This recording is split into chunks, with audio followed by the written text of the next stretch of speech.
नमस्कार, BPL news में आप सभी दोस्तों का एक बार फिर से बहुत बहुत स्वागत है। दोस्तों, आज की दिन भर की फटाफट खबरों में जो उसमें पहली बड़ी खबर निकल के आ रही दोस्तों कि अखिलेश यादव की रैली में पहुंच गए हैं योगी आदित्यनाथ। जी हां, हाथ उठाकर किया है अभिनंदन। दरअसल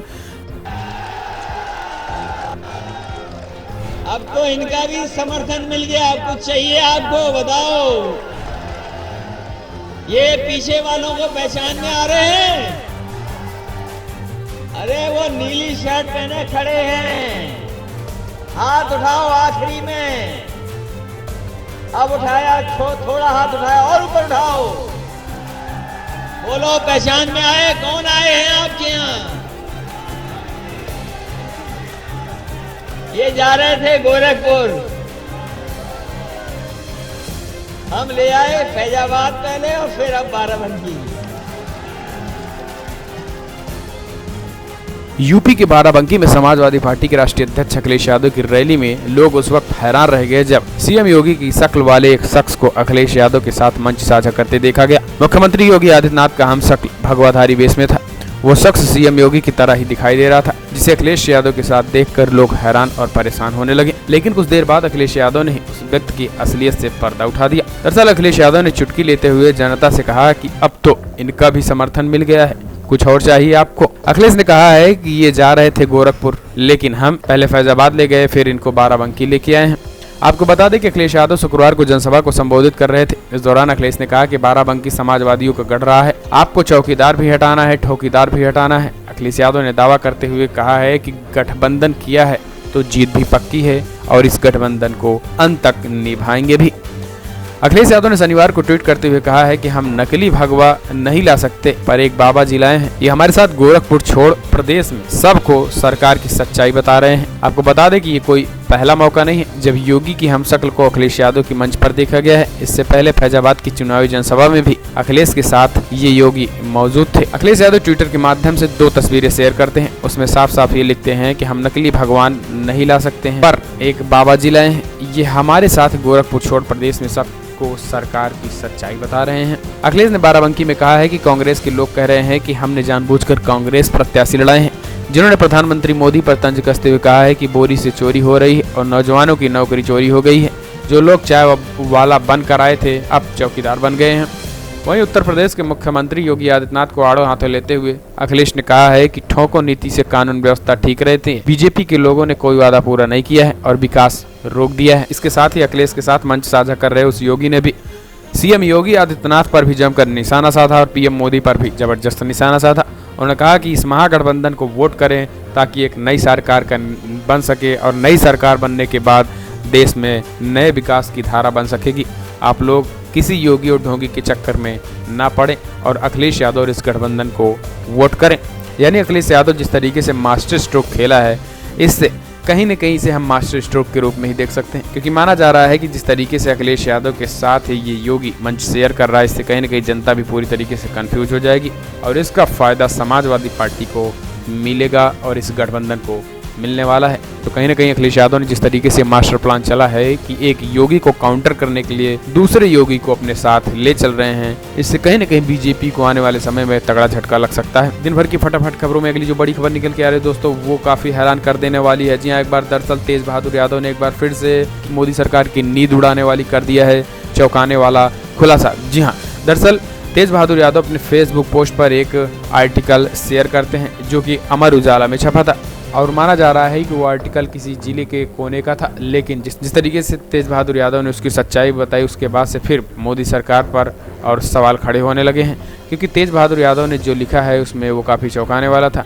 क्योंकि उस आर्टिकल में ये था कि 2 दिनों से भूखे थे चुनावी ड्यूटी पर तैनात 200 जवान, लेकिन 2 दिन तक खाना नहीं मिल पाया। जी हाँ, देश में लोकतंत्र का महापर्व चुनाव चल रहे हैं, ऐसे में चुनावी ड्यूटी पर जवानों की तैनाती की गई है, मगर ड्यूटी के दौरान भुगतान नहीं होने से लगभग 200 जवानों को 2 दिनों तक भूखा रहना पड़ा, जिसके बाद उनका गुस्सा चरम पर पहुंच गया और वो आगे चुनावी ड्यूटी करने से मना कर दिए। धूप में बैठकर जवानों ने विरोध भी जताया। ये मामला राजस्थान के बांसवाड़ा जिले का है, जहां होमगार्ड के 200 जवानों की तैनाती की गई।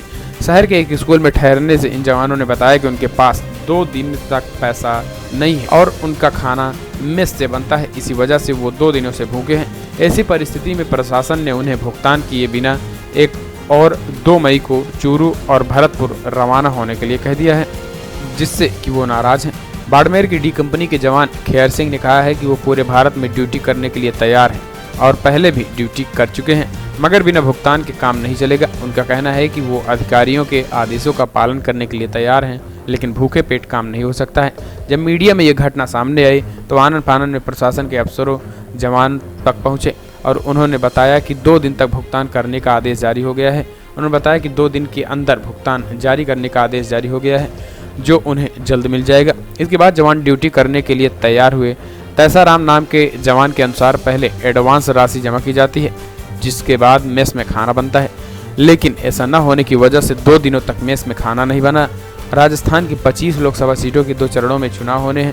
पहले चरण में 12 सीटें और 29 अप्रैल को मतदान हो चुके हैं। वहीं 13 सीटों के लिए दूसरे चरण 6 मई को मतदान होने हैं, जिसके नतीजे 23 मई को आएंगे। लेकिन उससे पहले जिस तरीके से लगातार मोदी सरकार अपनी रैलियों में मोदी जी सेना की बात तो करते हैं, लेकिन इतनी बड़ी चूक उनके प्रशासन से होना माना जा रहा है कि सेना के प्रति कोई गंभीरता नहीं है, केवल रैलियों में सेना के नाम पर वोट मांगा जा रहा है।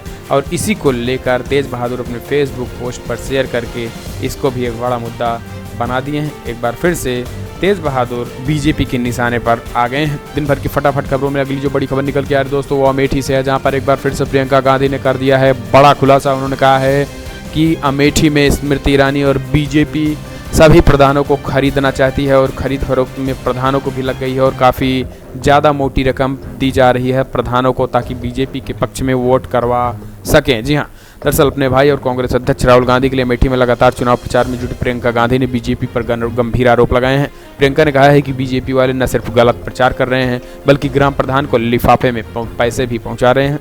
प्रियंका ने तंज कसते हुए कहा है कि बीजेपी वाले ये सोच रहे हैं कि अमेठी का प्रधान 20,000 रुपये में बिक जाएगा। बता दें कि कांग्रेस अध्यक्ष राहुल गांधी इस बार भी अमेठी लोकसभा सीट से उम्मीदवार हैं। हालांकि राहुल केरला से भी एक सीट वायनाड से चुनाव लड़ रहे हैं, पर अमेठी उनकी परंपरागत सीट है और इसलिए इस सीट से पूरे गांधी परिवार की प्रतिष्ठा जुड़ी है। अमेठी में एक बार फिर से राहुल गांधी के मुकाबले केंद्रीय मंत्री स्मृति ईरानी मैदान में है। इसी वजह से इस सीट पर प्रियंका लगातार राहुल के पक्ष में माहौल बनाने में जुटी हुई हैं। पहली बार सक्रिय राजनीति में उतरी प्रियंका अमेठी में एक जनसभा के दौरान बीजेपी पर ये गंभीर आरोप लगा दिए। प्रियंका ने कहा है कि यहाँ गलत प्रचार हो रहा है, पैसे बट रहे हैं, मैं प्रधानों को लिफाफे में घोषणा पत्र भेज रही हूँ और बीजेपी वाले उसके अंदर 20,000 रुपये डालकर भेज रहे हैं। ये भी हंसी की बात है। वो सोच रहे हैं कि अमेठी का प्रधान 20,000 में बिक जाएगा।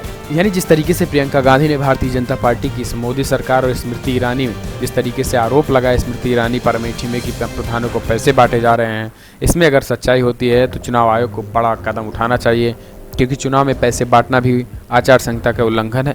लेकिन बड़ी खबर निकल के आ रही दोस्तों, अखिलेश यादव ने एक बार फिर से तंज कसा है सीएम योगी आदित्यनाथ पर। जी हाँ, उन्होंने सभी जनता से अपील की है कि अगर आपको सांड मारता है, अगर आप पर सांड वार करता है, तो सिर्फ और सिर्फ योगी आदित्यनाथ पर आप FIR दर्ज करवाइए। जी हाँ, दरअसल लोकसभा चुनाव के बीच यूपी में सांड की खूब चर्चा हो रही है। पिछले दिनों महागठबंधन SP-BSP की RLD की रैली में सांड के आ जाने के बाद से इस पर सियासत लगातार जारी है। समाजवादी पार्टी के अध्यक्ष अखिलेश यादव ने चुनावी रैली में एक बार फिर से सांड का मुद्दा उछाला है। सूबे के सीएम योगी आदित्यनाथ पर तंज कसते हुए अखिलेश यादव ने कहा है कि अगर सांड किसी को भी मारे तो FIR सीएम पर होनी चाहिए। यानी बाराबंकी में रैली के दौरान सांड का जिक्र करते हुए अखिलेश ने कहा कि बीजेपी वाले उन्हें उतार रहे हैं, सड़क पर देखा तो कभी भी सांड आ रहे हैं। ये सब बीजेपी की सरकार है, सांड लोगों को मार रहा है। अगर सांड ने किसी आदमी को मारा तो हमारी पुलिस भी बताए कि किस पर FIR होनी चाहिए। अगर सांड मारे तो FIR सिर्फ और सिर्फ सीएम योगी आदित्यनाथ पर आप लोग करिए। यानी एक बड़ा तंज अखिलेश यादव ने सीएम योगी आदित्यनाथ पर कस दिया है। और सांड के नाम पर, गाय के नाम पर जिस तरीके से बीजेपी सरकार बनी थी 2017 में, उसके बाद खूब राजनीति हुई थी, लेकिन अब उसी सांड और गाय को मुद्दा बनाकर अखिलेश यादव बीजेपी पर आक्रामक दिख रहे हैं। अगली जो बड़ी खबर निकल के आ रही दोस्तों, कांग्रेस अध्यक्ष राहुल गांधी ने आज बड़ी प्रेस कॉन्फ्रेंस की। उसमें साफ साफ उन्होंने कह दिया कि और कोई चौकीदार नहीं, बल्कि सिर्फ एक ही चौकीदार देश में है, वो है प्रधानमंत्री मोदी, जो कि चौकीदार के नाम पर चोरी करते हैं और वो पूरी तरीके से चौकीदार हैं। इसके साथ ही राहुल गांधी ने कहा है कि मोदी सरकार और बीजेपी के लोकसभा चुनाव में पूरी तरीके से हार रही है। राहुल गांधी ने कहा है कि चुनाव में आधे से ज्यादा खत्म हो चुका है। इससे स्पष्ट है कि नरेंद्र मोदी चुनाव हार रहे हैं। किसान, भ्रष्टाचार, रोजगार, संस्थाओं पर अतिक्रमण मुख्य मुद्दे हैं, इसलिए बीजेपी चुनाव हार रही है। इसके साथ ही राहुल गांधी ने प्रधानमंत्री मोदी पर निशाना साधते हुए उन्होंने कहा है कि सेना की निजी संपत्ति नहीं है। सर्जिकल स्ट्राइक मोदी ने नहीं बल्कि सेना ने किया है और हम सेना का राजनीतिकरण नहीं करते हैं। इसके साथ ही राहुल गांधी रोजगार के मुद्दे पर भी पीएम मोदी को जमकर लताड़ा।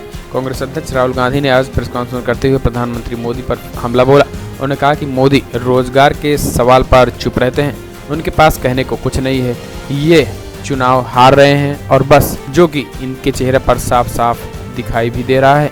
इसके साथ ही राहुल गांधी ने सुप्रीम कोर्ट से माफी मांगने वाले बयान पर भी राहुल गांधी ने पीएम मोदी पर तंज कसा और उन्होंने कहा है कि हमने सुप्रीम कोर्ट से चौकीदार चोर है वाले बयान पर माफी मांगी है, ना कि बीजेपी से। ये मामला सुप्रीम कोर्ट में था और मैंने इस पर टिप्पणी की थी, इसलिए मैं कोर्ट में माफी मांगी। मैंने बीजेपी या नरेंद्र मोदी से कोई माफी नहीं मांगी है। चौकीदार चोर है, था और रहेगा और ये नारा भी यूं ही आगे लगता रहेगा। यानी हम कह सकते हैं कि राहुल गांधी अभी भी पूरी तरीके से आक्रामक मोड में हैं और चौकीदार चोर है का जो ये नारा है सभी रैलियों में लगा रहे हैं और इस चौकीदार चोर है के नारे को छोड़ना नहीं चाहते हैं। लेकिन अब देखने की बात होती है कि चौकीदार चोर है कहने पे क्या वाकई में एक बार फिर से सुप्रीम कोर्ट राहुल गांधी को नोटिस देती है या फिर नहीं, क्योंकि अभी तक माना जा रहा है कि चौकीदार चोर है पे सुप्रीम कोर्ट ने बैन लगा दिया है। बड़ी खबर निकल के आई दोस्तों, भारतीय जनता पार्टी को दे सकती है बड़ा झटका। दरअसल गोवा में एक रिपोर्ट के अनुसार भारतीय जनता पार्टी की सरकार खिसक रही है, बीजेपी का वोट बैंक खिसक रहा है। जी हाँ, दरअसल हम आपको बता दें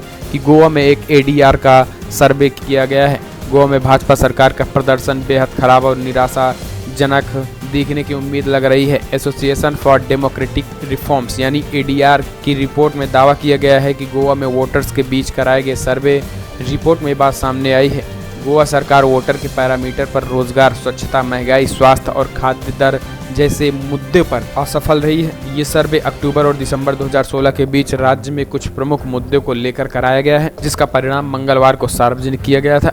जिसके सार्वजनिक होने के बाद भारतीय जनता पार्टी गोवा में पूरी तरीके से हड़कंप मचा हुआ है और गोवा में एन प्रकार बीजेपी 2 सीटें लोकसभा के जीतने का प्रयास कर रही है।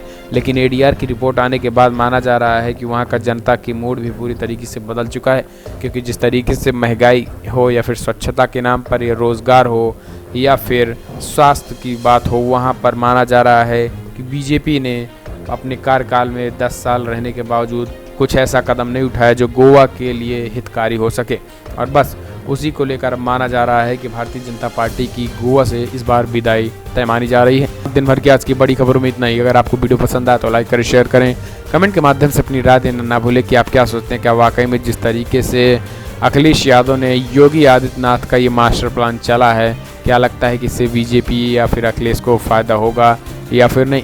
साथ ही तेज बहादुर यादव ने जो BSF के जवानों की एक बार फिर से सच्चाई और पोल खोल दी है, उसे क्या लगता है कि अभी हमारे देश में सेना के नाम पे केवल राजनीति हो रही है, सेना के लिए कुछ नहीं किया जा रहा? अगर ऐसा लगता है तो कमेंट के माध्यम से अपनी राय देना ना भूलें।